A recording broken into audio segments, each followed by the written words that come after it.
Otherwise இந்த வீடியோவில் நம்ம என்ன பார்க்க போகிறோம்னா ஆப் இன்ஸ்டால் பண்ணும்போது இந்த மாதிரி ட்ரை அகைன் எரர் வந்துச்சுன்னா அது எப்படி ரிசால்வ் பண்ணுறது. இது வந்து ஆப் அப்டேட் பண்ணும்போது கூட வரும். ஸோ அதை எப்படி ரிசால்வ் பண்ணுறதுன்னு சொல்லி தான் இந்த வீடியோவில் பார்க்க போகிறோம். ஸோ வாங்க வீடியோக்குள்ள போகலாம். நீங்கள் என்ன பண்ணுறீங்கன்னா செட்டிங்ஸ் போங்க. செட்டிங்ஸ் போயிட்டு ஆப் மேனேஜ்மெண்ட் இருக்கும், அதை செலக்ட் பண்ணுங்கள்.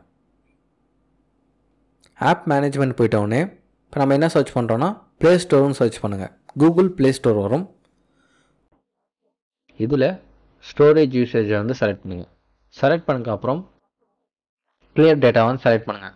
அதில் டெலிட் கொடுங்க. கேட்சவே வந்து கிளியர் ஆகிடும். இப்போ நம்ம வந்து ப்ளே ஸ்டோர் ஆப் வந்து ஓப்பன் பண்ணிப்போம். ஓப்பன் பண்ணி இப்போ நான் வந்து அந்த அமேசான் ப்ரைமை வந்து ஆப் வந்து இன்ஸ்டால் பண்ணி காமிக்கிறேன்.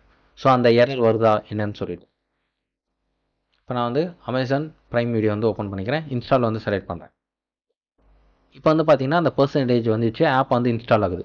ஸோ இது மூலமாக நம்மளுக்கு வந்து இந்த ஆப் எரருமே ரிசால்வ் ஆகும். அப்புறம் வந்து ஆப் அப்டேட் பண்ணக்கூடிய வரும்போது எரர் வரும்ல, அந்த எரருமே இதில் மூலமாக நம்மளுக்கு வந்து ரிசால்வ் ஆகுது. அப்படியும் ரிசால்வ் ஆகலாம், நீங்கள் ஃபோன் வந்து ரீஸ்டார்ட் பண்ணி பாருங்கள். கேட்சை கிளியர் பண்ணிவிட்டு அப்புறம் கண்டிப்பாக ஒர்க் ஆகும். கமெண்ட்ஸில் சொல்லுங்கள் ஒர்க் ஆச்சா இல்லையான்னு சொல்லிட்டு. மறக்காமல் நம்ம சேனலுக்கும் சப்ஸ்கிரைப் பண்ணிக்கோங்க. Do like this video. As always, thanks for watching. Bye.